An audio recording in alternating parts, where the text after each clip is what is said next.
เหมือนกัน แต่ถ้าว่าจากก็เอาทำช่องทางคือท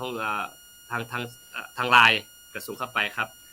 ซึ่งวันนี้ก็จะได้มาร่วมสนทนากันเรื่องสเปเชียลกันแล้วกันนะอาจารย์ครับนะอาจารย์นัทธิวิทย์ซึ่งอาจารย์นัทธิวิทย์ก็กำลังไปเดินทุดงมา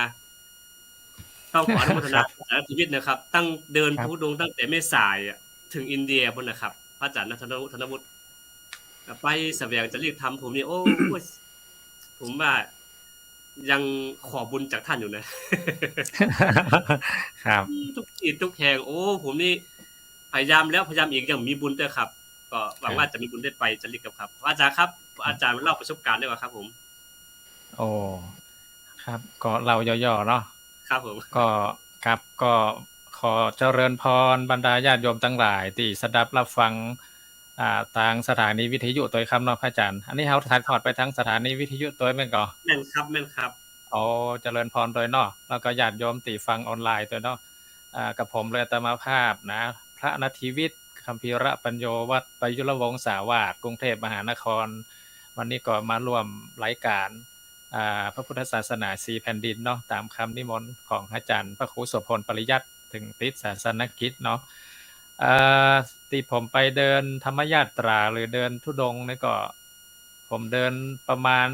เกือบ4เดือนครับพระอาจารย์นะเดินตั้งแต่วัดถ้ำปลาอำเภอแม่สายเจียงไฮ้เนี่ยเดินมาเรื่อยๆมาถึงเจียงใหม่นะครับที่วัดพระสิงห์นี่ก็ประมาณ11วันเนาะ200กว่าโลนะครับแล้วก็เดินจากวัดป่าธรรมชาติอำเภอหางดงเนี่ยครับไปนครนายกนี่700กว่าโลเกือบ800โลครับนะครับก็ก็ม่วนอยู่ครับนะไปก็ไปตามหมู่บ้านต่างๆนะครับตามที่เราได้วางแผนไว้นะครับไปเรื่อยๆไปพักตามป่าเหี่ยวพ่องตามบ้านส่วนใหญ่จะเป็นป่าเหี่ยวนะครับ พักเพราะว่าป่าเหี่ยวเนี่ยก็จะมีห้องน้ำเนาะเราไปกันถ้าเราไปพักตามป่าเนี่ยก็ห้องน้ำห้องท่าก็จะลำบากหน่อย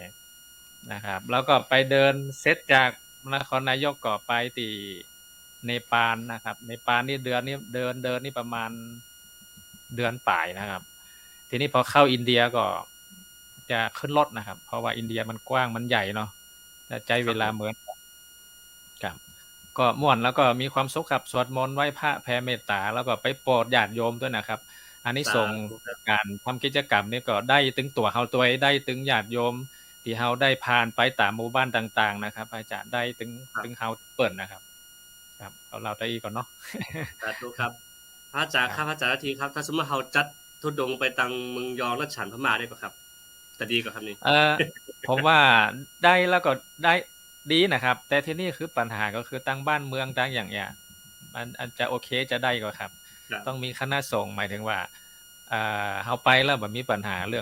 องบ้านเมืองเนี่ยเปิ้นโอเคก็ถ้าโอเคนี่ไปได้นะครับผมเคยเกิดเหมือนกันนะถ้าครับผมทำได้นี่ยอดเยี่ยมมากครับสาธุครับครับผมครับอาจารย์ธนวุฒิครับในฐานะที่อาจารย์กำลังเข้ามาเนาะอาจารย์อยากไปแอวเมืองยองรัชฉานพม่าอาจารย์เปลี่ยนไปกี่ครั้งครับอาจารย์ครับเมืองยองหรือเชียงตุงครับอาจารย์ครับอาจารย์เปิดเสียงครับผมครับจริงๆแล้วก็ผมก็ถือว่าเป็นผู้ไม่ได้รายการของธรรมะปนว่าธรรมะวัฒนธรรม4แผ่นดินเนาะเดมีอาจารย์มหาวรเชษฐ์มหาวีระโยเป็นประธานเปิดหัวจัวอยู่ตัวคีย์เวิร์ดนะคือว่าเป็นผู้ใหม่สำหรับช่องนี้นะครับสำหรับคลื่นนี้เนาะนะครับ ก็ขอกราบนะคารวะครูบาอาจารย์อีกสักรอบหนึ่งนะครับจริงๆแล้วก็เมืองเจ้งตุงนี่ผมไปเมื่อประมาณ2548ครับแล้วก็บ่ได้ไปถึงเลยแล้วผ่านมาประมาณสัก10กว่าปีแล้วครับบ่ได้ไปเพราะว่าตั้งแต่ผมย้ายออกมาจากจอมตองเนี่ยแต่ก่อนผมอยู่กับหลวงปู่ทองเนาะหลวงปู่พระพรหมมงคลเนี่ยพอย้ายมาอยู่ลำปางเนี่ยตั้งแต่2547แล้วก็ไปเชียงตุง48ก็บ่ได้ไปถึงเลยครับจริงๆวันนั้นที่ผมถามว่าอาจารย์มหาวรเชษฐ์ว่าไปวัดเมืองยองอยู่ตั้งใดผมผมเห็นบรรยากาศแล้วผมอยากจะเป็นนั่งวิปัสสนาเหมือนกันสาธุครับความทุกคนเลยครับความวิเวกนะครับเพราะว่าผมก็ว่าเห็นความวิเวกเห็นสถานที่แล้วน่าจะปีวิเวกได้น่าจะสามารถท ทำสมาธิทำวิปัสสนาเนี่ยคือมันกระจ่างแจ้งครบคิดพัฒนาศักยภาพตัวเก่าได้แต่ว่ายังว่าล่ะเฮามาเป็นตู้หลวงคือเจ้าอาวาสนะครับมันมีภาระเยอะนะครับเดี๋ยวภาระประชุมพระสังฆาธิการพ่องอย่างหนึ่งกับไปเรียนพ่องไปเป็นอาจารย์บรรยายพิเศษพ่องด้านบาลีพ่องด้านกรรมฐานพ่องเนี่ยมันก็เลยหาใช้เวลามันได้แต่ทีนี้ก็ผมก็ว่าเดือนมิถุนายนเนี่ยก็ว่าจะไปเข้าเก็บตัวที่พระธาตุสีจอมทองทั้ง45 วันก็คิดว่าการที่จะไปเจียงตุงเนี่ยผมชอบบรรยากาศความเป็นธรรมชาติกลางค่ำกลางคืนวันนี้ก็เห็นแถวหน้าที่เจ้าพระสงฆ์องค์เรียนคารวะญาติโยมผลเข้ามาสวดมนต์นะผมเห็นวัฒนธรรมวิถีชีวิตคนเนี่ยผมรู้ผมชอบวันนั้นผมก็ไปลาวมาครับไปหลวงพ่อบางมาผมไปหลงเสน่ห์หลวงพ่อบางผมไปนอนอยู่ประมาณ 3-4 คืนนะแล้วก็ผมไปดูวิถีชีวิตของหลวงพ่อบางเนี่ยผมยอมรับว่าเปิดรักษามรดกนะมรดกโลกขึ้นชื่อว่าเป็นมรดกโลกนะแต่ว่าเป็นหน้าวิตกว่าอีกสัก10 ปี20 ปีไปข้างหน้าหลวงพ่อบางอ่ะถ้าว่าวัฒนธรรมชาวตะวันตกคือฝรั่งเขาไปนักมากมายเนี่ยมันจะเกิดการเชิงพาณิชย์นะมันเป็นรีสอร์ทที่พักเชิงพาณิชย์สถานที่ท่องเที่ยวคับบาร์เนี่ยเป็นสิ่งน่าคิดน่าห่วงแต่ที่ว่าหลวงพ่อบางเปิ่นยังรักษาวัฒนธรรมความเหนียวแน่นคือต่างการตักข้าวบาตรข้าวเหนียวบ่งประมาณตีห้าเกินซึ่งผมก็ไปรอตักบาตรตั้งแต่ตีห้านะคนตักตีห้าเกินก็รู้สึกว่ามันเป็นอัตลักษณ์ที่ว่าในเมืองไทยเขาในหวยหาบ่ได้นะครับหวยหาบ่ได้ฉะนั้นถ้ามีโอกาสก็อยากจะพึ่งพระบารมีท่านอาจารย์มหาวริเชษฐ์นี่ติดลำทำเตยไปเมืองวิยังคะเนาะเมืองวิยังคะอีกอย่าง ครับนิมนต์ครับผม ครับผมก็อยากไปสัมผัสครับผมก็ขอกราบเรียนแล้วก็นมัสการเบื้องต้นครับคุณลุงสาธุครับผมครับซึ่งตรงนี้ก็มีอาจารย์ดวงทิพย์ด้วยอาจารย์ดวงทิพย์ประโยค9ครับก็อาจารย์ก็อยู่เชียงตุงครับซึ่งอาจารย์อยากรู้ข้อมูลอะไรอย่างต่างๆหน้าก็นิมนต์สอบถามอาจารย์ดวงทิพย์ด้วยครับซึ่งก็วันนี้เจ้าถิ่นมาอยู่แล้วครับอาจารย์ เจ้าถิ่นมาอยู่ที่สองรูปครับ เต็มที่ครับอาจารย์ครับอาจารย์ดวงทิพย์ครับตอนนี้อาจารย์ก็ขออนุโมทนาบุญกับอาจารย์ดวงทิพย์เนาะที่ไปดำเนินการที่เกี่ยวกับมอบปริญญาบัตรเนาะดุษฎีบัณฑิตแก่สมเด็จอาชญาธรรมเจ้าหลวงพ่อควงนั้นผมขอนิมนต์อาจารย์เล่าเหตุการณ์นิดนึงครับผมครับก็ขอโอกาสนะครับครูบาอาจารย์ทุกรูปนะครับเสียงค่อยดีใดอาจจะเป็นวัดนะครับนะแล้วก็เจริญพรญาติโยมทุกท่านนะครับก็ใช้สำเนียงเหนือบ้างภาษาเจียงตุงพ่องนะครับเนาะเพราะว่ารายการพุทธศาสนาสิเป็นเนี่ยเขาจะใช้ภาษาเหนือเป็นหลักนี่นะครับนะภาษาล้านนาเป็นหลักนะครับครูบาอาจารย์ครับแล้วก็งานวันที่ผ่านมานะครับวันที่9วันที่10เนี่ยก็เป็นงานที่วันวิชาตสิริมงคลนะครับอายุครบ98 ปีนะครับแล้วก็78พระวรรษาของสมเด็จอาชญาธรรมพระเจ้านะครับมหาสังฆปรินายกองค์ที่14แห่งนครเชียงตุงครับแล้วก็มีวันเกิดแล้วปอครับก็คือทางมจรนะครับมหาวิทยาลัยมหาจุฬาลงกรณราชวิทยาลัยกองส่วนกลางนะครับก็นำโดยการมอบหมายของ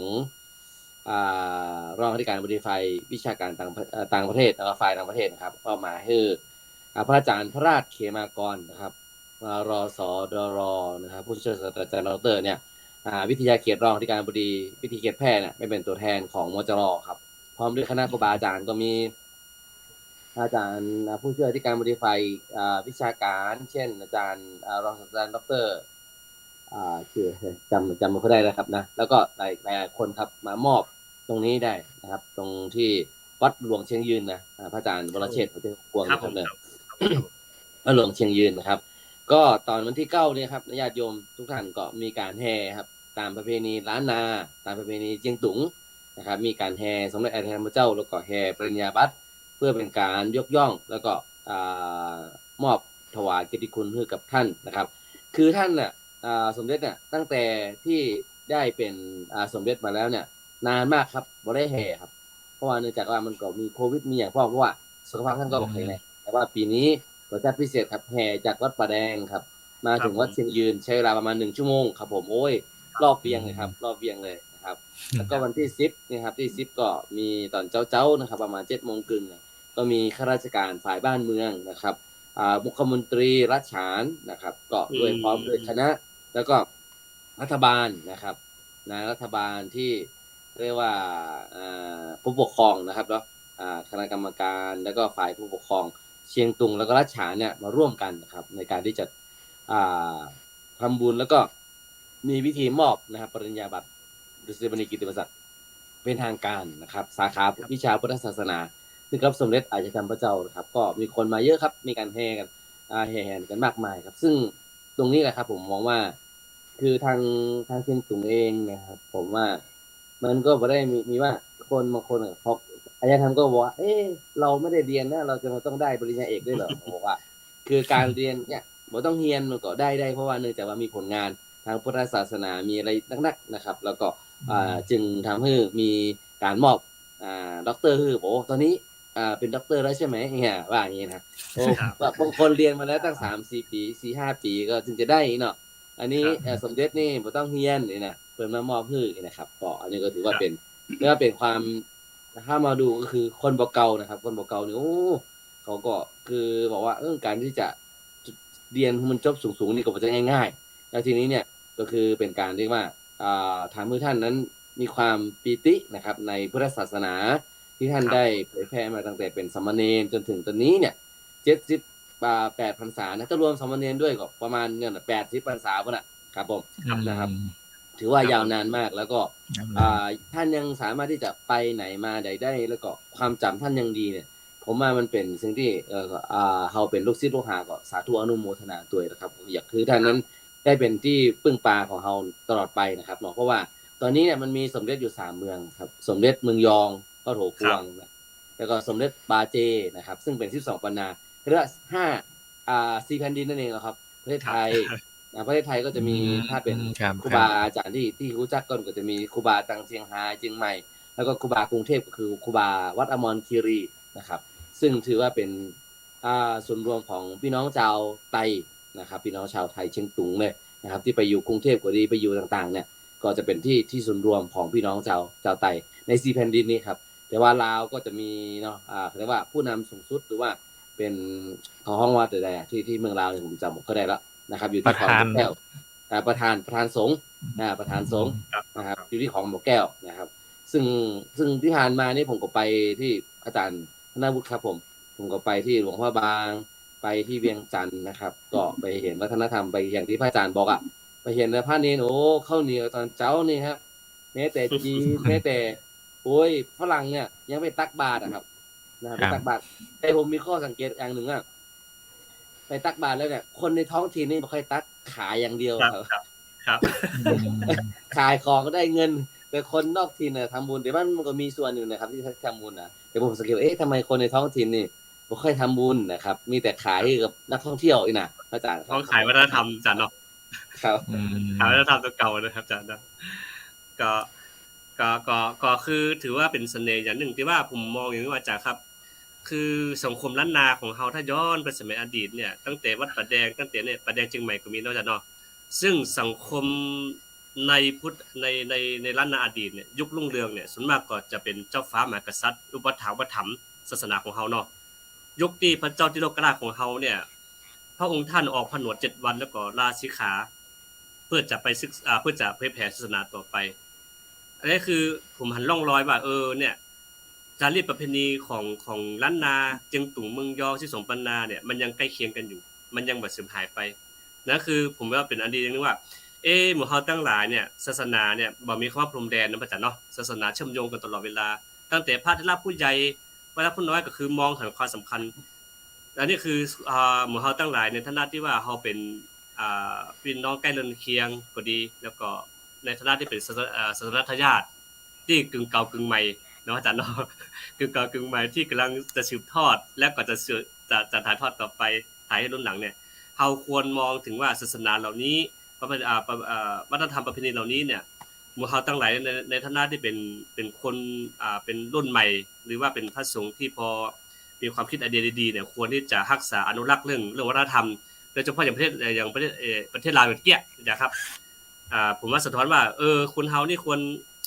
อย่างท้องถิ่นเนี่ยนะครับท้องถิ่นทำไมบ่ทำนะ เหมือนสะท้อนมุมมองอย่างนี้อาจารย์ครับเนาะอย่างเจียงตุงของเฮาก็เจียงตุงเมืองยอของเฮาก็ดีจี้สมบนาของเฮาก็ดีเนี่ยควรจะอนุรักษ์รักษาไว้เนาะดังนั้นอาจารย์นัทชีวิตครับในฐานะที่อาจารย์ทว่า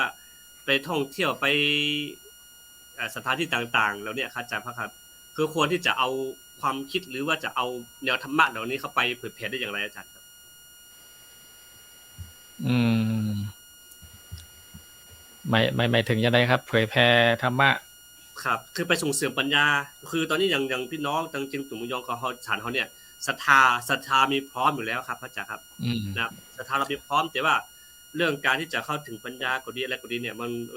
ยังมีน้อยเขาควรจะมีแนวร่วมกันอย่างไรดีอาจารย์ครับผมมองว่าประเดี๋ยวนี้นะครับตั้งเจียงตุงก็ดีตั้ง12ปันนาก็ดีเนี่ยการส่งเสริม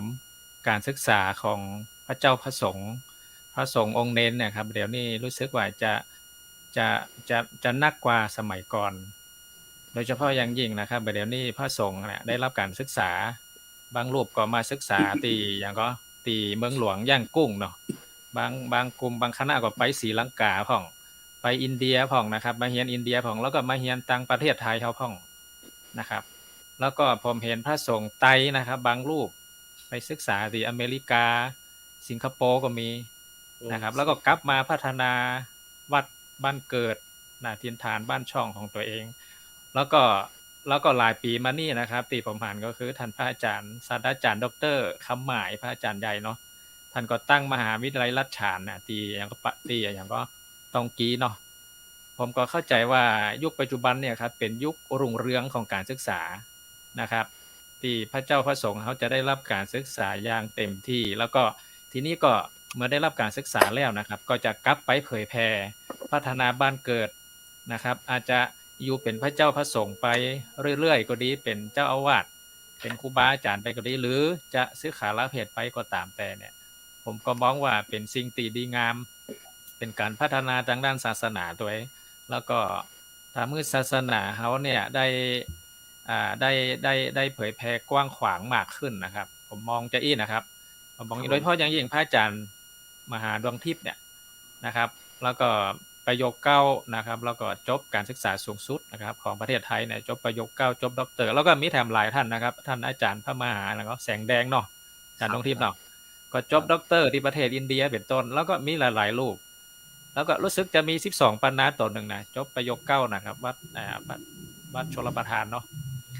อย่างนี้เป็นต้นพระมหาสุวิทย์ครับพระมหาสุวิทย์ตอนนี้ท่านเป็นครูสอนอยู่ที่วัดหลวงเมืองหรือ12ปันนาโอ้สาธุครับคือบุคลากรเหล่านี้นะครับพระอาจารย์วรเชษฐ์พระอาจารย์ทั้งหลายก็จะเป็นบุคลากรที่สำคัญนะครับในการเผยแพร่จันลงพระพุทธศาสนาทั้งปริยัติปฏิบัตินะครับอันเนี้ยเป็นสิ่งที่ผมมองว่าเป็นสิ่งที่ดีงามนะครับผมจำได้นะพระอาจารย์ธนวุฒิครับเมื่อหลายปีที่แล้วเนี่ยพระอาจารย์ดวงทิพย์เนาะมีครูบาอาจารย์จากเจียงตุงนะครับมาฝึกอบรม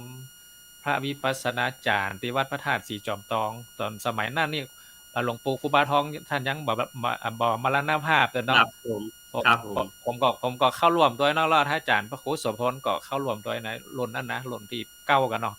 เนี่ยครับพอได้มาศึกษาได้มาฝึกปฏิบัตินะครับ แล้วก็กลับไปบ้านเกิดเมืองนอนไปวัดวารามก็ไปสอนต่อไปฝึกสอนไปเทศไปสอนไปแนะนำญาติโยมต่อมันก็เกิดความเจริญรุ่งเรืองนะครับอาจารย์วรเชษฐ์ครับครับผมสาธุครับอาจารย์ครับก็ทีนี้ผมว่าเรื่องแนวปฏิบัติเนี่ยผมว่าตั้งฉานเขายังน้อยนะพระอาจารย์เนาะพระอาจารย์ติมเนาะตั้งพูดยังน้อยอยู่เพราะว่าความเข้าใจของญาติโยมเนี่ยส่วนมากจะประพฤติปฏิบัติแบบแนวเดิมๆก็คือต้องมานับเนาะต้องมานับต้องรูปกรรมในเวลาเป็นปฏิบัติอาจารย์พุทธานุสติพุทโธธัมโมสังโฆหรือว่าเป็นแบบลมหายใจเข้าหายใจออกแล้วก็มีรูปคำนะครับอย่างเช่นที่อย่างสมมุติว่าที่นำปฏิบัติอยู่ปัจจุบันก็อย่างเช่นพระครูบาแสงล่าและพระครูบาบุญชุ่มนะครับพระครูบาบุญชุ่มโดยเฉพาะพระบุญชุ่มก็จะมีการแต่พระครูบาบุญชุ่มท่านจะไม่แนะนำให้แบบเรียกว่านับประคำโดยตรงนะแต่ว่าก็จะนั่งสมาธิแล้วก็บอกว่าแผ่เมตตาก็แล้วแต่ว่าบางคนก็มีการแบบใช้ประคำนะครับเป็นต้นครับผมครับสาธุครับก็สิ่งเหล่านี้ก็คือสิ่งดีงามที่ทำให้ แนวทางการเผยแพร่นะครับจะเข้าไปทีนี้อาจารย์ครับอาจารย์รถทิพย์ครับคือ อาจารย์มหาธนบุตรครับ คือเจียงตุ่มกับบ้านเฮามาเดียวเนี่ยเข้าภาษาบ่ตัดกันอาจารย์รถทิพย์ไม่ครับ คือสมมติรู้สึกว่าพี่น้องทั้งปุ่นจะเข้าภาษาก่อนเฮาเข้าเดือนเก้าอาจารย์เนาะเข้าเดือนเก้าแต่บ้านเฮาเนี่ย เพราะว่า เข้า ที่นี่มันมีเก้าเดียวครับอาจารย์ครับปีนี้มีเป็นโรเจอร์เปียที่กามาที่ทางเมืองไทยมี228แต่ว่าจริงๆภาคเหนือมี20อ่ะ ครับ ง่ายๆคือมี สิบ 20 อันนี้ไปเจอบอกเลยหวยเหมือนกันเนาะ ครับผมครับ คือมันก่อนนะครับ ผมมีโอกาสได้ไปเข้าไปกราบเรียนถามสมเด็จอาจารย์พระเจ้าว่า เมื่อก่อนแล้วเนี่ยทั้งพม่าเองทั้งไทยเชียงตุงเนี่ย ใช้ปฏิทินที่มันเป็นอันเดียวกันท่านเอามาให้ดูเลยครับ มันมีปฏิทินตั้งแต่300 ปีปฏิทิน500 ปีซึ่งออกโดยรัฐบาลไทยแล้วก็ออกโดยรัฐบาลของพม่าซึ่งเมื่อก่อนเนี่ยเขาบอกว่าใช้อันเดียวกันเรื่องก็เลยตรงกันแต่ว่าปัจจุบันเนี่ยเนื่องจากว่าโหนสมัยใหม่เนี่ยเขาใช้อันเก่านี่เขาพอใจแล้วเขาพอใจอีกอันหนึ่งอีกฉบับหนึ่งแล้วก็ของพม่าก็เหมือนกันก็คือมาใช้อีกฉบับหนึ่งทำให้บางครั้งมันปฏิทินเนี่ยมันเพี้ยนกันไปครับพระอาจารย์วรเชษฐ์ครับ ครับผม ครับ ก็สังเกตดูนะครับแม้แต่ล้านนาของเขาเองก็ยังมีโหราจารย์ของเขาพยายามจะแปลและจะคำนวณเป็นคนตัวเองเหมือนกันครับอาจารย์แม้แต่วันเก้ากองกับวันเต้ากันนะครับอาจารย์ธนวุฒิครับไอ้ที่ลำปางนี่วันเก้ากองตอกเลยครับมันเก้ากองรองปืนนี่ใจปฏิทินตัวไหนครับ จริงๆแล้วก็มันแตกแยกกันเป็น2เวอร์ชันเป็น2ข้อ2ฝ่ายอาจารย์ครับอย่างเช่นว่าผมยกตัวอย่างเช่นสงกรานต์ปีใหม่ทุกปีเนี่ยโดยเฉพาะปีที่ผ่านมานะครับปีเนี้ยปีเมษาที่ผ่านมาเนี่ยอย่างเช่นว่าตั้งลำปางเนี่ยเปิดยึดปฏิทินของว่าวันพยาวันต้องตรงกับวันที่15เมษายนทุกครั้งเหมือนกันครับแต่ว่าถ้าเฮาดูปฏิทินของวัดธาตุคำเนี่ยอ้างถึงว่าคัมภีร์ของวัดธาตุคำที่เพิ่นคำนวณจันทคติเนี่ยเพิ่นได้ยึดของวันที่16เมษายนเป็นวันพยาวันแล้วก็วันที่15เป็นวันเนาหรือวันเนาทีนี้ลำปางเปิ้นบอกว่าเปิ้นยึดกันมาตั้งแต่เป็น100 กว่าปีผมก็ได้ไปย้อนดูปฏิทินอาจารย์ครับทางเปิ้นว่ายึดวันที่15เมษายนเปิ้นยึดมาไปประมาณ114 ปีละเปิ้นคำนวณน่ะแต่มันเพิ่งมาเปิ้นว่าดวงดาวมันเคลื่อนตามโหราที่เปิ้นได้คำนวณโหราศาสตร์เนาะเปิ้นคำนวณว่ามันดวงอาทิตย์ดวงชะตาดวงอย่างดวงเมืองดวงอันนี้ครับดวงดาวมันเคลื่อนมาตั้งแต่ปี55มันก็จะต้องขึ้นวันที่16เป็นของไอ้วันพยาวันคือต้องวันที่16แต่ทีนี้คนจังหวัดลำปางแป้น่านเนี่ยเพิ่นว่าเปิ้นยึดของเก่าไว้ดีกว่าเอาวันที่15เป็นพยาวันแต่บางคนก็เอาวันที่16เป็นพยาวันนี่ความแตกต่างหรือว่าความคิดมันแตกฝักแตกฝ่ายกันนะครับพูดถึงวัฒนธรรมเนี่ยมันเฮาสมัยก่อนเนี่ยถ้าเขามาย้อนวัฒนธรรมเขาต้องย้อนนึกถึงพระเจ้าเมงลายนะพระเจ้าพญามังลายนะอาจารย์เนาะที่ว่าสร้างนครเชียงใหม่มา700 กว่าปีนี่ว่าเปิ้นรวบรวมแผ่นดินเนี่ยมันจะเป็นชนกลุ่มน้อยพม่าตลอดจนถึงไอ้ชนเปิ้นว่าอย่างไอ้หยังกะเป็นวัฒนธรรมของพี่เจ้าเฮาเนี่ยบอกว่าจะเป็นพี่เจ้าไทยนะพี่เจ้าทางลาวเขมรเฮาเนี่ยหรือแม้กระทั่งที่เฮาอพยพเข้ามาเนี่ยเป็นกลุ่มชาวไตเนี่ยเป็นพวกลวกพวกมันเนี่ยเปิ้นก็จะรวมคนกลุ่มน้อยนำมารวมกันเนี่ยแล้วก็ชุมชนก็จะตั้งเป็นกลุ่มเป็นวัฒนธรรมอย่างเช่นชาวไตเนี่ยอาจารย์ครับผมไปละปูนเนี่ยชาวไตเนี่ยหรือว่าเขาไตไทยใหญ่เขาเนี่ยบริเวณเยอะครับผมคนเมียงยองเนี่ยเยอะครับเปิ้นมาเรียนหนังสือโดยอย่างพ่อหลวงพ่อเขาจะมาจังหวัดละปูนเนี่ยครับเปิ้นรับอุปถัมภ์แล้วก็ส่งเสริมแล้วก็ส่งเสียสละเงินทองเนี่ยเรียนแล้วก็มูตีคมตอนเรียนปริญญาโทผมก็เรียนกับชนของพวกไทยใหญ่ไทยไตนะครับพี่น้องชาวไทยไตเนี่ยก็หลายรูปเหมือนกันพอเปิ้นได้เรียนรู้เปิ้นกับพัฒนาบ้านเกิดเปิ้นเพราะฉะนั้นผมว่าวัฒนธรรมเนี่ยรักษาไว้เป็นสิ่งที่ดีงามแต่มันจะเปลี่ยนแปลงเพราะว่ายุคสมัยเนี่ยความเชื่อความศรัทธาในศาสนาผมมุมมองว่าคนยุคใหม่เนี่ยเป็นสิ่งที่น่าห่วงครับเพราะอย่างเขาว่าเขาบ่สามารถโฟกัสได้ว่าพระพุทธศาสนาคือหยังและบุคลากรหรือศาสนาทายาทของเฮาเนี่ยไปในทิศทางใดเพราะว่าบางองค์ก็เป็นพระเกจิปลุกเสกวัตถุมงคลอาจารย์เนาะบางคนก็ดูดวงดูหมอเนาะบางคนก็สอนปริยัติธรรมบางองค์ก็สอนวิปัสสนากรรมฐาน ว่าเดียวนี้ยังเขาเนี่ยมันแยกกำลับพระป่ากับพระบ้านพระป่าเลยว่าอรัญญวสีพระบ้านว่าคามวสีอย่างเช่นอุ้ยง่ายครับนิกายธรรมยุตตนิกายมหานิกายเนี่ยเพราะว่าเรื่องราวสตอรี่อย่างมันเกิดขึ้นมาในบ้านเมืองของปัจจุบันเนี่ยมันก็เลยกลายเป็นว่าออนยุคใหม่เนี่ยเขาบ่าโดยเฉพาะน่าเป็นหัวนะครับเขาว่านับถือทำไมศาสนาเพราะศาสนาไม่ได้เจออย่างเขาได้เจอแต่ตัวเก่าผมฟังแนวคิดของเขาแล้วน่าห่วงบอกว่าท่านอาจารย์มหาดวงทิพย์ตีเจ้งตุงเป็นอย่างอันก็ครับผมว่าเน้นตั้งลำปางนี้นะครับผมเป็นห่วงที่สุดนี่เตี่ยวไว้รุ่นบอกว่านับถือศาสนาทำไมศาสนาช่วยอะไรเราก็ช่วยเหลือตัวเองมาตลอดพระที่อยู่ในศาสนาหรือผู้เจ้าศาสนาเนี่ยดีแค่ไหนยังทำดียังทำชั่วเหมือนคฤหัสถ์เลยเขาฟังเรามันสิเป็นเสียงสะท้อนมันเป็นอย่างอันนี้จริงนะครับเขาบอกว่าเขาจะอู้จะได้เหมือนน้ำท่วมปากนะครับขอกราบนมัสการแต่ก็เจริญพรไว้ทีครับสาธุขอแทรกนิดนึงครับอาจารย์ครับก่อนที่จะไปอาจารย์ดวงทิพย์ก็คือมีโยมท่านหนึ่งอาจารย์คือวันนี้สังคมมันคือว่าครับว่าโลกส่วนตัวสูงเนาะอาจารย์เนาะอาจารย์ดวงทิพย์อาจารย์ณทีวิครับ คือพออยู่คนเดียวปุ๊บเนี่ยมันเอาความคิดเองมาได้มันสามารถจะสู้อารมณ์ตัวเองได้สุดท้ายแล้วกลายเป็นว่าอยู่กับใครมาได้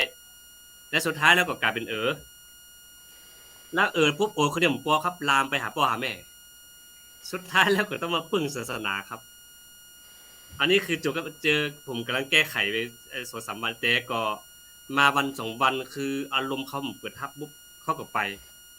เนื่องจากว่าคือแม่ก็ลำบากคือหาตังค์เดียวคือไปหาหมอแล้วก็บ่หายไปหาหมอดูดวงก็บ่หายไปดูเมื่อก็บ่หายสุดท้ายแล้วต้องเอาความเชื่อว่า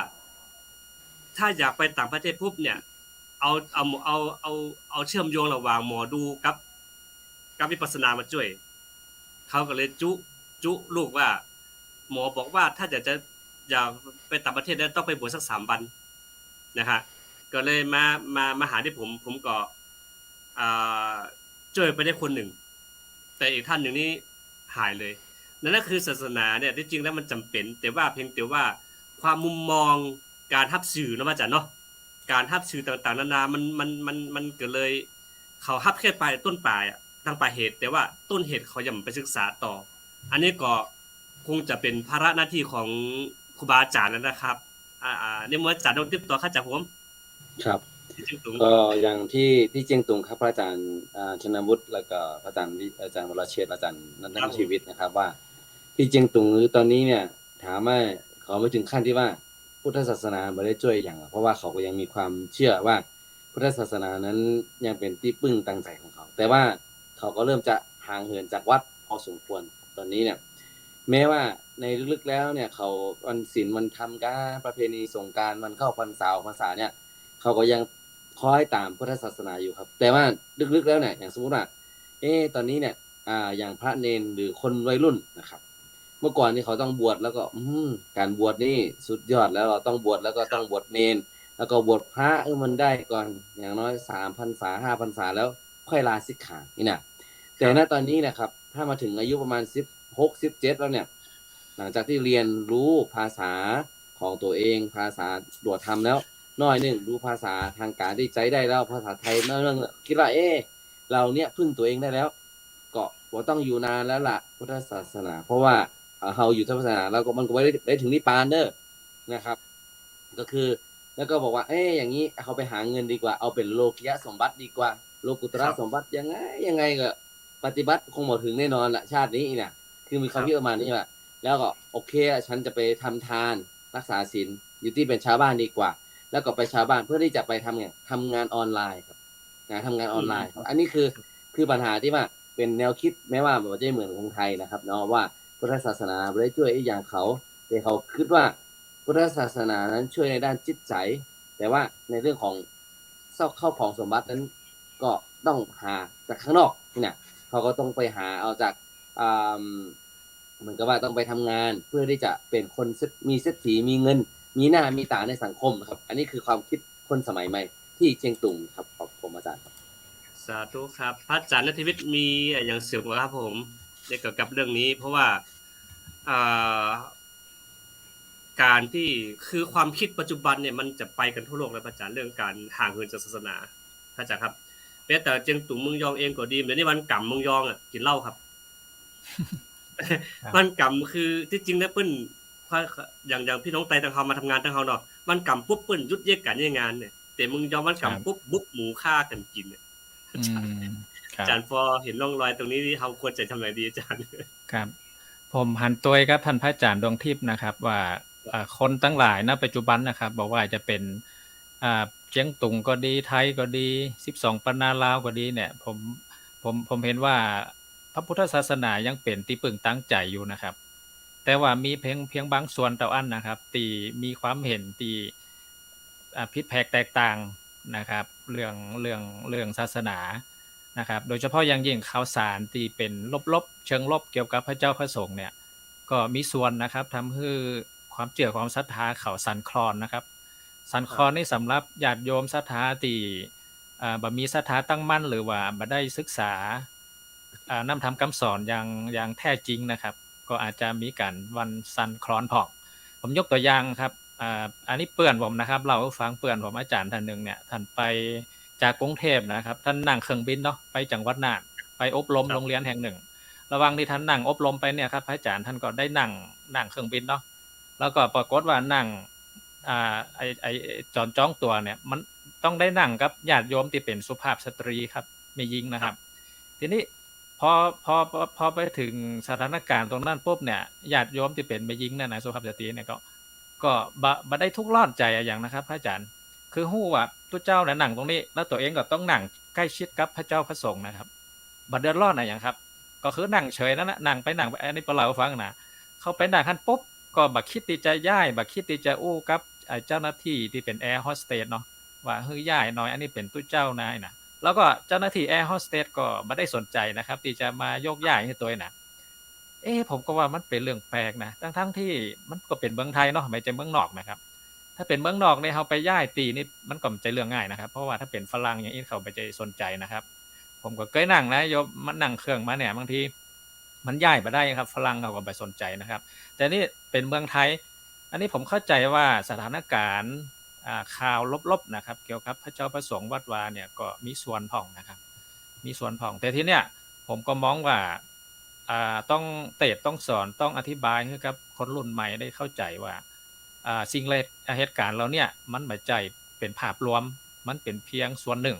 มันเราต้องรู้จักแยกแยะนะครับว่าครับผมคนที่ทำเนี่ยก็ไม่ใช่ทั้งหมดนะครับเป็นส่วนหนึ่งแล้วการที่เขาจะนึกคิดพิจารณาว่ามีคนส่วนหนึ่งนะครับที่ทำบดีอ่าผิดศีลผิดธรรมหรือว่าละเมิดพระธรรมวินัยแล้วเขาจะไปเหมารวมถึงหมดว่าตุเจ้าทั้งหลายทั้งปวงเนี่ยจะเหมือนกันหมดอีกก็บ่ถูกผมเคยอุปมาบ่อยๆว่าถ้าเขารู้จักแยกแยะเนี่ยเหมือนกับผลไม้นะครับที่อยู่ในเข่งในตะกร้านะครับหรือผลไม้ที่อยู่ในรถกระบะหรือว่าอยู่ในสวนเนี่ยถ้ามันเน่ามันเสียเนี่ยบักกี้น้อยบักกี้ลูกเขาก็ควรจะเอาเตียนลูกเตียนเน่าในมันออกเอาขว้างเหียแล้วไอ้ที่มันดีเขาก็เอาไปกินไปจ่ายเอาไปขายเอาไปแบ่งปันแม่นก็ครับอุปมาฉันใดอันนี้ก็เหมือนกันนะหมายถึงว่าครูบาอาจารย์ตุเจ้าพระสงฆ์ตนใดเนี่ยที่เปิ้นเขาเรียกว่า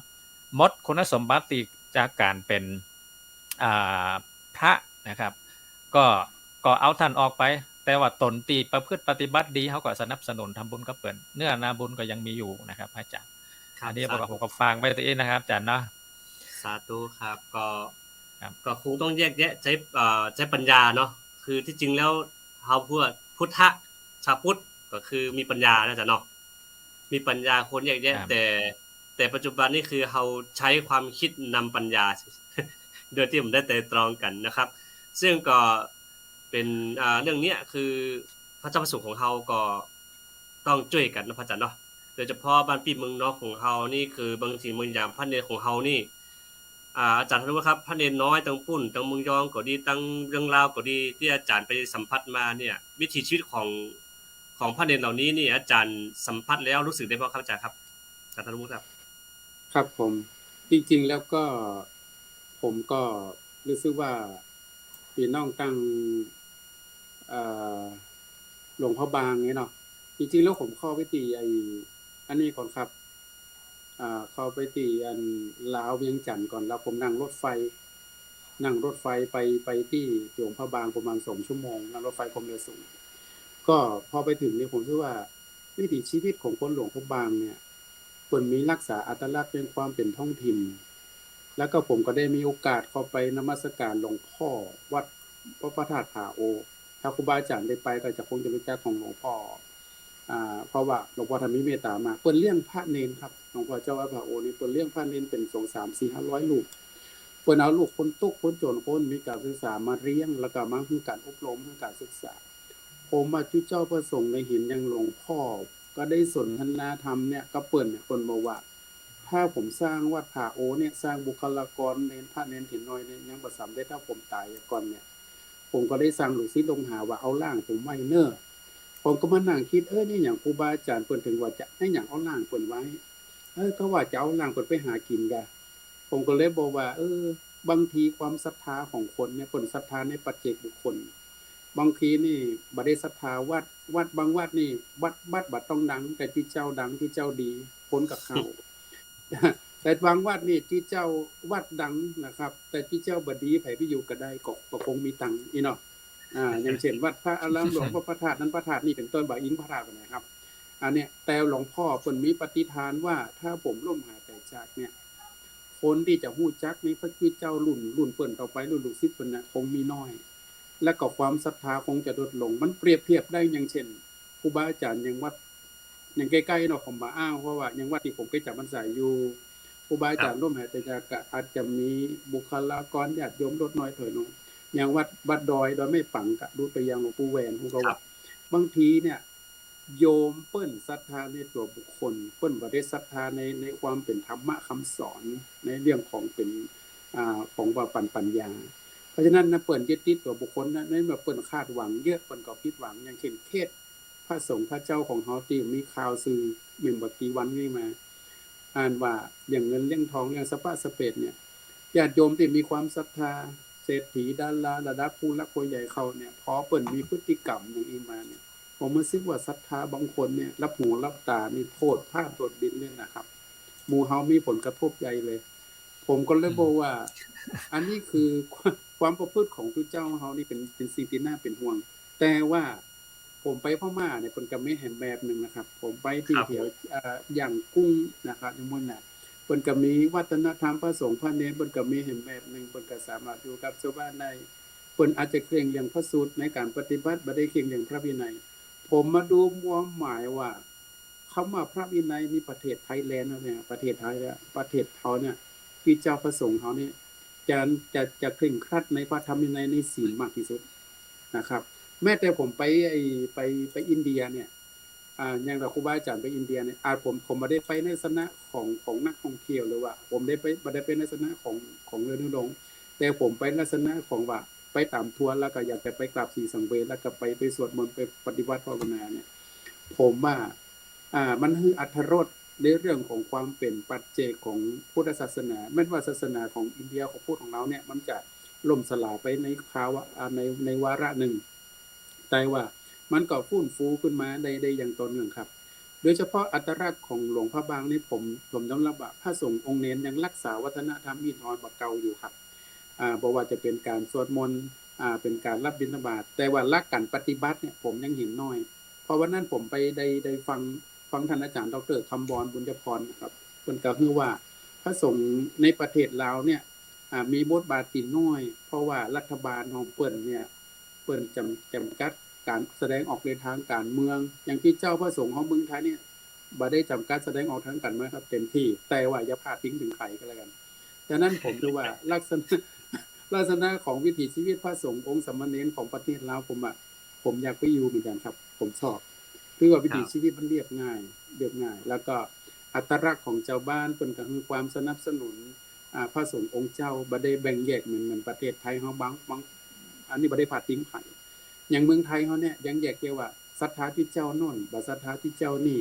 ศรัทธาสังฆนิกายโน่นบ่ศรัทธานิกายนี่ผมฟังดูแล้วมันแยกฝักแยกแฝงแต่จริงๆพระพุทธเจ้าองค์เดียวกันอันนี้คือผมผู้นี้ในลักษณะที่ว่าเฮาได้พบเจอในลักษณะปัจจุบันและปัจจุบันนี้ผมก็ยังเจออยู่ที่ว่าคนบางคนบ่ก็สุดโต่งนะบางทีเฮาอธิบายเพิ่นเนี่ยเพิ่นบ่ฮับฟังก็มีครับท่านอาจารย์นาทีไว้ครับเพิ่นว่าเพิ่นเชื่ออย่างเงี้ยอย่างบางคนเพิ่นว่าท่านอาจารย์มหาสมัยพุทธกาลมีดอกเตอร์มีผู้ช่วยศาสตราจารย์ แล้วที่เจ้าโมนีเอาผู้ช่วยเอาคำหมัดด็อกเตอร์เอาผู้ช่วยศาสตราจารย์เราสตางค์มาจากไหนเพราะด้วยเจ้าบ่ได้ตังคำอู้นี่ก็เป็นการคำอู้สุดโตเหมือนกันครับเขาต้องใช้สติพิจารณาไปตอบคำถามอย่างนี้ก็มีครับ ครับ นี่ก็จะเป็นที่พบเจอมาครับอาจารย์มหาวิทยาลัยเกษตรครับผม สาธุครับอาจารย์ครับในทีนี้นี่เป็นคำถามนะอาจารย์เพื่อนถามว่ามีโยมถามนะถามว่าท่านคะขอถามหน่อย บางวัดก็มีแม่ชี แม่พราหมณ์เยอะมากค่ะ อาจารย์ณทิวิทย์ครับ มีแนวคิดอย่างไรอาจารย์ โยมถามมา ครับไม่ชี้ไม่พราหมณ์นี่ก็คือโยมชีเนาะชีที่โกนหัว หรือบ้านก็ชีพราหมณ์เนาะที่บ่ได้โกนหัวเนาะ ครับ มาประพฤติปฏิบัติ ก็ก็เป็นเรื่องดีนะครับที่ญาติโยมมีความสนใจที่จะบวชชีพราหมณ์ ระยะสั้นระยะยาว3 วัน5 วัน7 วัน หรือเดือนหนึ่งหรือหลายๆเดือนเนี่ย ผมมองว่าสถานที่นะครับในแต่ละวัดเนี่ย ผมมองว่าจะต้องพัฒนานะครับ ครับ เพื่อรองรับญาติโยมที่มีความสนใจนะครับ ซึ่งก็เป็นเรื่องหนึ่งนะครับที่จะทำเป็นการฝึกฝนทางด้านจิตใจ แล้วก็เป็นเรื่องของการปฏิบัตินะครับ ซึ่งเอาแน่นอนละถ้าวัดเขาทำสถานที่เป็นที่สัปปายะเหมาะแก่การปฏิบัติเขาอาจจะบ่สามารถแข่งหรือสู้กับวัดที่มีครูบาอาจารย์ได้นะครับ แต่ว่าถ้าเขาทำไว้นะครับผมก็มองว่าเป็นสิ่งที่ดีงามเพราะว่าอาจารย์เนาะเข้าพรรษานี่ก็จะมีปออุ้ยแม่อุ้ยเนาะมาบวช ครับผม นะครับ แต่ผมมันแน่ใจว่ายุคปัจจุบันนี่ปอขาวแม่ขาวในแต่ละวัดเนี่ยน้อยลงนะครับ น้อยครับ แล้วก็คนรุ่นหลังๆนี่ก็บ่ค่อยเข้าวัดละล่ม ครับ คนเก่าล่มหายตายจากไปแล้วนับหนนับคนได้นะครับพระอาจารย์ในแต่ละวัดบ่เดียวกัน สมมาตรอาจารย์ผมขอแชร์นิดนึงว่าอาจารย์สุดประยางหลวงนี่เตะทำบักศิลเนาะวันศิลนี่มีอยู่เกิน5 คนครับ ถ้าครูบาก็ว่าเตะว่าที่วัดดาฟังก็ไก ครับ ว่าคนเข้าวัดเข้าวามเคยมีนะครับ คือคนนอนวัด บางเนี่ยพระอาจารย์ ครับ มหาวรเชษฐ์ครับอาจารย์ ครับ ธนวุฒิอาจารย์ทองทิพย์ผมเห็นที่หนึ่งนะเป็นสถานที่อยู่ที่จังหวัดชลบุรีเป็นสำนักนะครับไม่ใช่วัดนะเป็นสำนักของแม่ชีชื่ออะไรอย่างนะพุทธสาวิกาเนาะผมเคยไปอบรมสามเณรภาคฤดูร้อนที่ท่านสถานที่ท่านนี่สัปปายะครับเป็นของแม่ชีนะทำนะกุฏิกุตังดีอาหารเพียบพร้อม แล้วก็ที่เป็นแม่ย่าแม่ยิงเนี่ยครับญาติโยมที่เป็นสุภาพสตรีเนี่ยสามารถไปได้ง่าย แล้วก็เปิดไปแล้วเปิ่นมีแม่ชีดูแลครับมีคือมันพร้อมตึงระบบเลยครับ แล้วก็เปิ่นก็จะนิมนต์ตัวเจ้าไปเตศไปนำทำวัดนี่นะผมก็เลยมองว่าวัดวาอารามต่างๆ ที่จะสัปปายะลักษณะยาอีเนี่ยผมว่าน้อยครับเขาก็จะไปเน้นทางด้านอื่น หรือว่า ครับผม บางทีก็สถานที่บ่สามารถที่จะทำได้เนาะมันก็ ครับ ก็จังว่านะแต่ว่าถ้าทำได้เนี่ยดีมากเลยนะครับ มันจะเป็นที่พึ่งตั้งใจให้ญาติโยมนะครับได้มาปฏิบัติธรรมเนาะ สาธุครับอาจารย์ครับเมื่อกี้ติดค้างนี่ครับอาจารย์นงทิพย์ครับคือบริอาจารย์ธนวุฒิพูดถึงเรื่องนิกายเนาะนิกายนี่ผมก็ ขออาจารย์นงทิพย์คือความกระจ่างนึงว่า อย่างเจียงตุงก็ดีสองปันนามึงยองก็ดีเนี่ย ส่วนมากก็จริงๆอยู่ด้วยกันได้อาจารย์เนาะแต่ว่ามันได้แยกแยะ แต่ว่าตัวข้อมูลตรงนี้คงขอเมตตาอาจารย์นงทิพย์ให้ข้อมูลนิดนึงครับอาจารย์ครับ ครับก็ถ้าเป็นนิกายจริงๆแล้วนะครับถ้าเอาตามหลักของส่วนกลางหรือว่า official นะครับก็คือนิกายของเจียงตุงเองก็ดี หรือเมืองยองในแถวเนี้ยก็จะมี2นิกายใหญ่คือมีนิกายสุธรรมากับนิกายซวยจินนะครับสุธรรมานี่คือเป็นนิกายมหานิกายนะครับถ้าว่าเทียบกับเมืองไทยก็เป็นมหานิกายนะครับถ้าว่าเป็นซวยจินก็คือเทียบกับธรรมยุทธ์นะครับซึ่งก็มีเรียกว่ามีวัฒนธรรมนะครับทางพระเนี่ยที่จะมี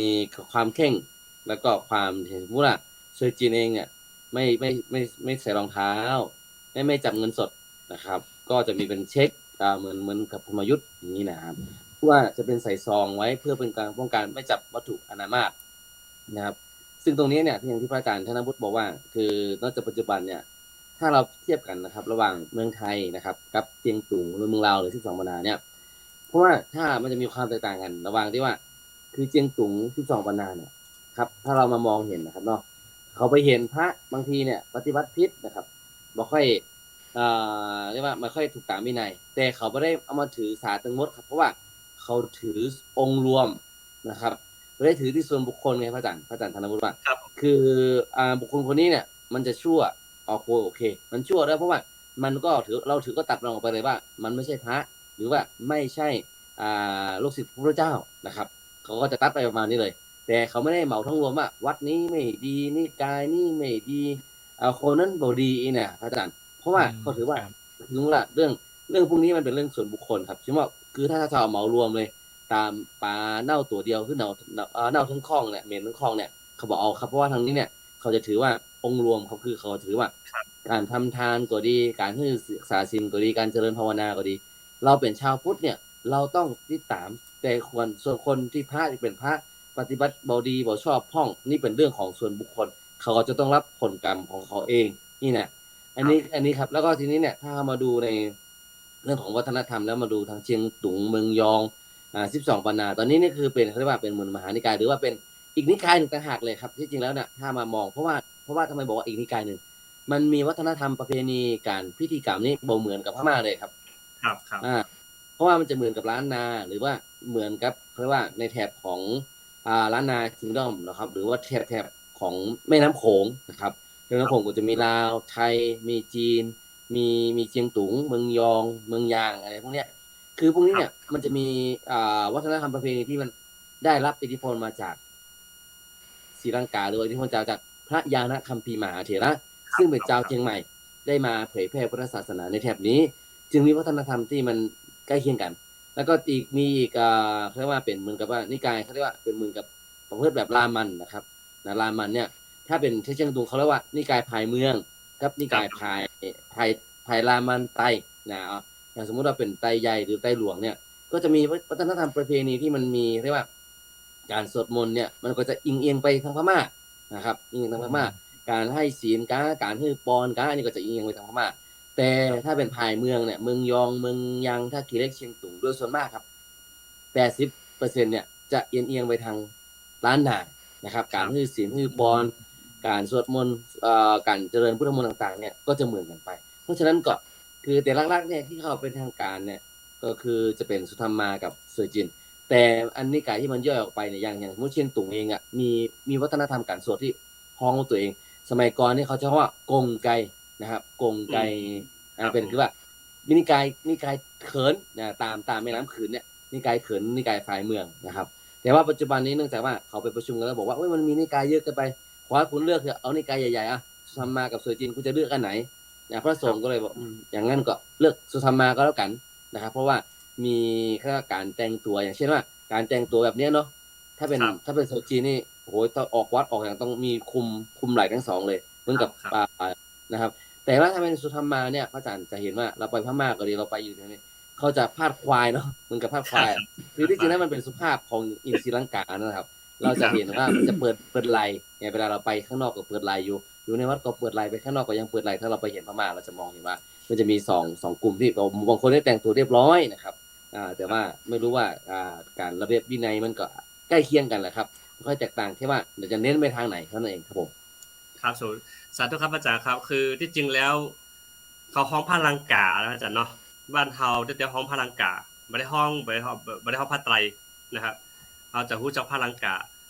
าคือการที่สันนิษฐานว่าคงจะได้ฮีดมาจากลังกาก็เลยห้องพลังกานะอาจารย์เนาะที่จริง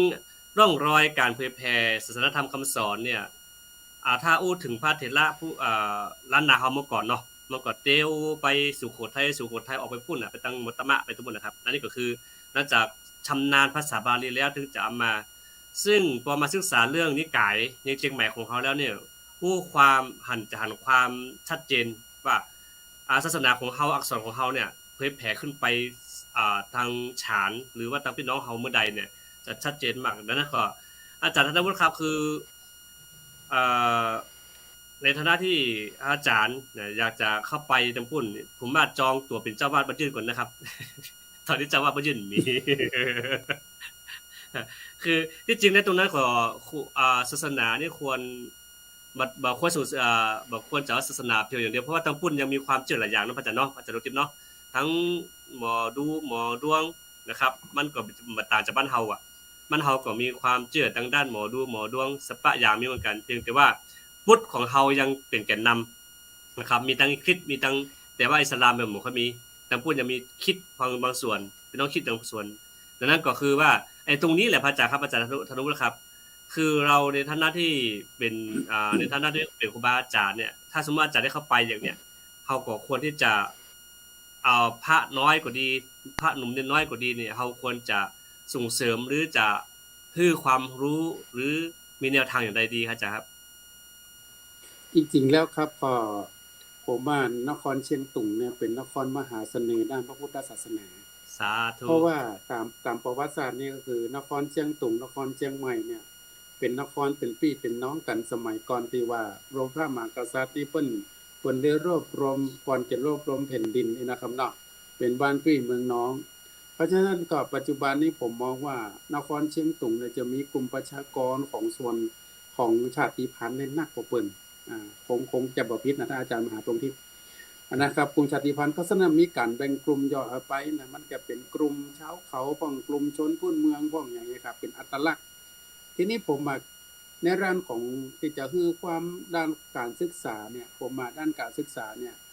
น่าจะเปิดให้พระสงฆ์สามเณรเนี่ยเรียนทั้งโลกและทั้งธรรมนะควบคู่กันไปคือทั้งโลกเนี่ยคือเขามีวิชาที่ตัวเปรียบทำมาหากินนะครับในอนาคตข้างหน้าทั้งธรรมเพื่อให้เขายึดนะอัตลักษณ์ของความเป็นชนชาตินะของวัฒนธรรมประเพณีพุทธศาสนาอันดีงามเนี่ยโดยการปลูกฝังเยาวชนโดยการได้ว่าอาจจะมีคือพระเจ้าประสงค์ครูบาอาจารย์ที่มีความรู้อย่างเช่นอาจารย์มหาตรงทิพย์เนี่ยท่านเป็นดีกรีถึงปริญญาธรรม9ประโยคเป็นอาจารย์ถึงเป็นระดับด็อกเตอร์แล้วก็อาจจะสร้างเครือข่ายนะครับสร้างเครือข่ายสร้างลูกศิษย์นะครับตั้งลูกศิษย์ขึ้นมาเพื่อจะช่วยสนองงานเฮาเนี่ยแล้วก็พร้อมโดยเฉพาะคฤหบดีเป็นสิ่งสำคัญพวกนี้เขาจะมีพาวในเรื่องของ pocket money อาจารย์เนาะเพราะบางสิ่งบางอย่างเรื่องอาหารกลางวันของเด็กที่มาเรียนหนังสือเนี่ยเราจำเป็นที่จะต้องมีให้เด็กแล้วก็ของพระสงฆ์องค์เน้นนะโดยเฉพาะเอาคนมาอยู่กันเยอะๆนะครับมาเรียนหนังสือเนี่ยค่าใช้จ่ายเนี่ยมันอาจจะเยอะแต่ว่าเขาแบบนี้มองเป็นตัวเลขว่าเขาจะต้องได้เงินเท่านั้นได้เท่านี้มันไม่ใช่นะครับเพียงแต่ว่าเพื่อให้การขับเคลื่อนในด้านการศึกษามันไปได้นะครับอาจารย์โดยเฉพาะอาหารการกินที่อยู่หลับนอนแล้วก็เรียกว่า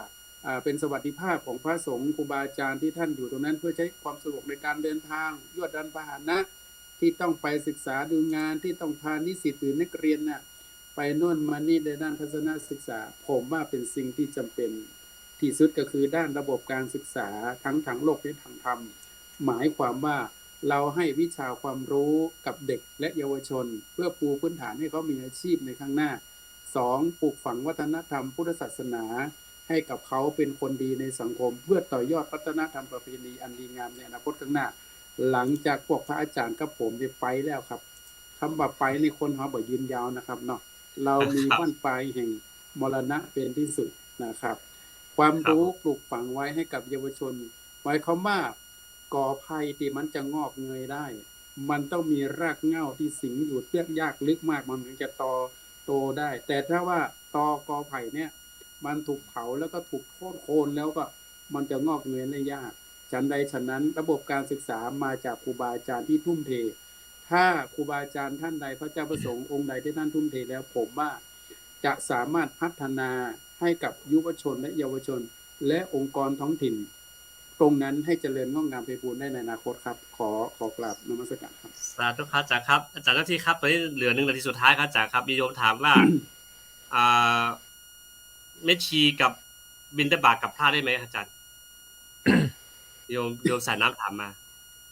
ครับก็แม่ชีก็สามารถเดินรับบาตรรับอาหารนะครับการบิณฑบาตก็คือการรับอาหารคือเดินต่อหลังจากพระก็ถือว่าไม่ผิดนะครับพระอาจารย์เพราะผมเคยเนี่ยอย่างที่ผมเดินธุดงค์เนี่ยก็มีแม่ชีไปด้วยแม่ชีก็เดินธุดงค์เขาก็มีบาตรของเขานะครับมีกฎของเขาการเดินบิณฑบาตคือการเดินรับอาหารเพราะนั้นก็ไม่ได้ผิดอะไรนะครับไม่ได้ผิดอะไรก็รับได้นะครับครับสาธุครับอาจารย์ครับขอเสริมท่านอาจารย์นักชีวิตอีกเป็นนึงครับว่าการรับบิณฑบาตเนี่ยครับขออนุญาตแป๊บนึงสักถึงนิดนะครับที่อยู่ที่เจตนาครับนี่ว่าเจตหังภิกขเวก็คืออยู่ที่เจตนาของเรา การบิณฑบาตในการเลี้ยงชีพอย่างบริสุทธิ์เป็นสัมมาอาชีวะเพราะฉะนั้นถ้าโยมบอกว่าไม่ชีเนี่ยรับบิณฑบาตอย่างพระได้ไหมได้ เพราะว่าเราพูดถึงอัตลักษณ์ภายนอกเราไม่พูดนะครับเป็นเพียงแค่รูปแบบที่เราแต่งตัวเป็นพระสงฆ์เป็นแม่ชีแต่ภายในคุณธรรมภายในนั้นคือเราต้องรักษาเอาไว้เพราะฉะนั้นการรับบิณฑบาตเนี่ยอย่างที่ท่านอาจารย์นาทีวิทย์เนี่ยพูดเนี่ยก็ไม่ผิดนะครับก็ขอนำเรียนแล้วก็นมัสการไว้เท่านี้ครับสาธุครับอาจารย์ครับครบ1ชั่วโมงพอดีดังนั้นก็ในวันนี้ก้าวผมเองในนามตัวแทนของผู้ดำเนินรายการแทนอาจารย์พระคุณสุพลก็ต้องกราบขอบพระคุณในเมตตาธรรมของอาจารย์มหาธนวุฒิแล้วก็อาจารย์ดวงทิพย์อาจารย์ณัฐวิทย์ที่เมตตาธรรมมาให้ข้อคิดแล้วก็มาแบ่งปันความรู้ให้ญาติโยมที่รับรู้รับฟังในวันนี้ครับดังนั้นก็ในวันนี้ก็ขอกราบขอบพระคุณและก็ขอลารายการไปเพียงแค่นี้ครับแล้วก็ในวันนี้ก็ขอกราบขอบพระคุณและก็ขอลารายการไปเพียงแค่นี้